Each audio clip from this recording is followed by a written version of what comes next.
right, you maggots, listen up. Now, when you work for Radio Shack, you had to always be polite to the customer, no matter how stupid the customer was, no matter what he pulled. At some point, if he became really obnoxious, it was up to the manager to put him out of the store.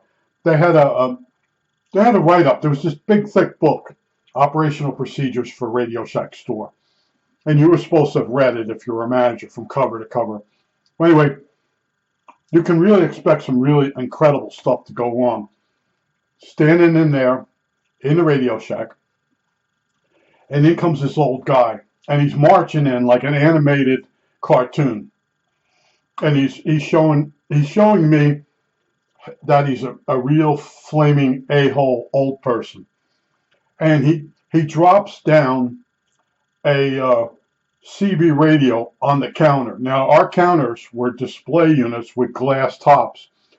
So he didn't set the radio down, he dropped it down. And a lot of times the people do break the countertop, and it's a sheet of glass. I don't know how much money it costs, but we constantly changed them out because they would get broke by customers. A lot of times they would lean over the counter to look at a radio that was back on the wall behind the counter. They'd put pressure in such a way and the glass would crack. I used to get nervous that maybe somebody would cut themselves. So anyway, this guy drops this radio, this CB radio on the top, and he's got like an attitude. And I look, and it's Lafayette. And I said, what, do you need some parts for that? And he's like, he's already starting to type to me. And I said, it's a Lafayette. I said, what, do you need a tube for it? And he goes, no, I want you to fix it. And I said, we don't fix Lafayettes. No, Lafayette's gone out of business, and you're buying them out. That's what they told him over at Lafayette. See, in order to get this clown out of the store, they told him basically, we're going out of business. We can't help you. But Radio Shack bought us, so go over there and bother those guys. They were about a mile away from us. I said, I haven't heard that. I said, I'm looking at the CB radio. There's no case. Tubes are missing. There's no microphone. Oh, and there's a receive transmit relay. The socket's empty. So I tell him, I said, that's missing a lot of parts. Oh, what's it missing? I said, 3 or 4 tubes. I'm pointing out, well, how much could they cost? And I tell him $3, $4. That much? I said, yeah, you need the transmit receive relay. And then I said, these old units, they didn't use magnetic microphones. They used a ceramic microphone, and Radio Shack didn't carry that. And he's like, well, why don't you carry that? Because it's obsolete. Everybody's gone to magnetic microphones. So anyway, he's insisting that I have to send this thing out for repair. So we had this buzzer. You buzz the back room, and you could talk through. It was a Radio Shack intercom. I said, manager, I said, you got to come up front. So the manager comes up front, and the guy says, Radio Shack bought out Lafayette. And he looks stunned. You need to send this out for repair. So the manager has a book, and he looks through it, and it tells you the minimum amount for like CB radio, base station. That's what it was. It was a CB base station. And he said it's $30 minimum.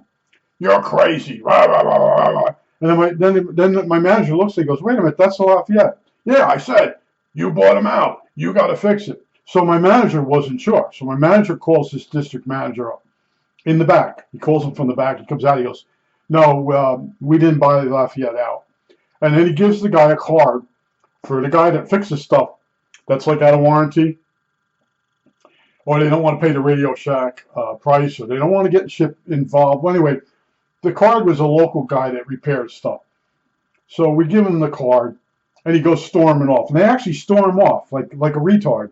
And you're not supposed to say retard anymore, but he stormed off like a retard. And later in the day, in comes the repair guy, whose name was Bill. And Bill comes in, and he's laughing. As he comes through the door, he's laughing. And my manager's gone home. And I'm there. I'm going to close up. I said, what's the matter, Bill? He says, you sent a guy over to my house? I said, did he have a CB radio? He goes, yeah. Hey, he thought I was going to fix it for $5. I said, it's pretty funny, huh? And I said, I did not give him your card. I said, so-and-so did, the manager. He goes, that guy's so delirious. He goes, delirious. He had a whole bunch of different words for him. Yeah, he thought He thought the guy was going to repair the CB radio, put all the parts in it, and get it working for like $5. But I said to him, I said, like, he was missing parts. He didn't have the microphone. And then even if you had the microphone and you had all the parts in it, it still needed to be, a filter capacitor. You know, I told the guy all this stuff. And he's like, they don't want to hear it. These people don't want to hear it. They're in their own little world. And in their world, they found it in the garbage. Now they own a CB radio. And all they have to do is get someone to fix it. And they keep going around. And then sometimes they just put it in a box and it goes down in the cellar and it sits there in a puddle of water. And then at some point, they keep telling people, I got a CB radio, I got a CB radio. And I had people in my family that they kept saying, I own this, I own that. And when you do finally go look at it, it's missing parts. It's all, in some cases, mouse infested, mildew infested, but it's a talking point. And I told you once before, I had a friend that had a computer store, and a guy comes in, and he got a complete computer system, and he's parked out in front of the store, and he's bringing it all in. And at that point, the manager says, "Look, I only need the box. I don't need the keyboard and all this other stuff you got." "Well, I got it at the town. They had an auction. $20. I got all this for $20. I got a printer. I got a keyboard. I got a monitor. All this for $20. And then my friend says, "Well, what's the problem?" He goes, "Well, for security, they took out the hard drive." And my friend looked at him. He says, "For $50, I'll put a new hard drive in. I'll give you a rebuilt hard drive and put files on it and system and bring it up for you." $50? I only paid $20 for all this. I got the printer, the keyboard, the monitor, and he keeps going, the mouse. See, that's, they like, and now I tell you, honestly, if you did fix that computer for the guy, it's going to go home, it's never going to get used. But he goes storming out, and he's storming out, but he has to keep coming back in for the whole system. "You're out of your mind, $50. So my friend who's got the computer store looks at me and he goes, "I was trying to be nice to the guy." I was like laughing. It's like, he got the computer for $20. That means you're going to fix it for $5. That's how people think. Well, if I bought it for $20, it should be able to repair it for less. And a guy at work where I worked, he got a new car and he had the old car. And it was good. It was just an old car. And the guy at work begged him to sell it to him. So he sold it to him for a ridiculously low price. And the guy takes the car home. He drives it for about a week. $250 the car cost. $250. I can tell you the names for all these people. And it goes bad. And he calls into work and he gets our boss. And he says, "The guy sold me a bum car."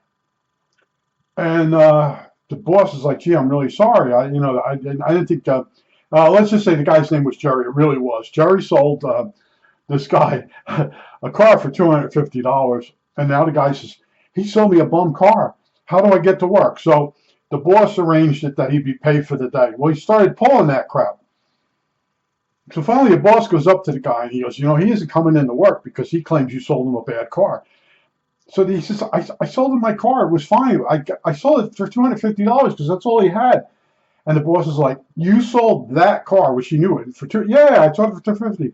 And he says, "I got to go over there tonight and see what's wrong with it." So the next day, the boss is there, and I said, "What's the follow-up?" He says, "Jerry went over to check the guy's car, and what was wrong with it? Had a flat tire." And the guy, get this guy's an electronic technician. He's going to college to get an engineering degree. He couldn't figure out how to get the tire off the car, or he didn't want to. So I said, "Well, what's going to happen?" He says, "Oh, I already fired the guy, and we're not paying him for those days he didn't show up." I thought that was so funny, but I can't tell you more about it because it'd be a woke thing involved in the type of people you sell a car to. You got to watch out who you sell stuff to, because some people in their mind think $250 is a lot of money when it comes to a car. But the guy, you got to picture the guy sitting at work after he sold the car to the guy. He goes, I really thought I was doing him a favor. Back then, a car for $250 that was, maybe it was 6 years old. Cars were very cheap. but it had new tires. The guy ran over. This guy Jerry said he ran over a railroad spike. That means he ran over something that, when you're driving along, you see stuff in the road, you try to go around it. Well, this guy just ran it over, and then he pulled the car off to the side of the road. He didn't know how to change the tire.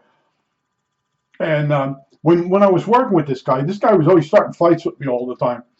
And I was like, what's wrong with this guy? He was really something wrong. He was some type of disability, not disability, I won't say disability, mental problem. And yeah, he's going to be an engineer, and he couldn't figure out how to get the tire, the nuts off. See, when you remove the nuts as a beginner, you have to know which way to turn them. And if you don't, lefty loosey, righty tighty, if someone hasn't taught you that, and you start turning them to the right, they don't come off. And you've seen people take tire. Well, if you don't know it's lefty loosey, righty tighty, there's the problem. But it was so funny to see the look on that guy's face. And we used to call him Jerry Swanson. And the reason we called him Swanson was he would work night shift at our place, and he would always, we had these toaster ovens for warming boards up to find thermal problems. And he always had Swanson dinners. And he was a really nice guy. And the look on his face, even a few weeks later, he goes, I can't believe all this happened. And he goes, now I have on his conscience, it was being bothered the fact the guy got fired over all that. But he was railing on the guy to the boss. Yeah, he sold me a car. What a clunker. He got a flat tire. And there were new tires. That's the so sad part about it. The guy had just put new tires on the car. And then he decided, let me buy a new car. We used to kid him about being so cheap. And in other words, he had money. He made good salary, but he just didn't spend it. I'm the same way. But we would kind of tease him. And then finally one day he bought a new car. And instead of trading it in, getting some money off on his car, he decided to sell it to this guy that was begging for the car. And it was in good shape. But that's about it. I think that's it. All right, that's it.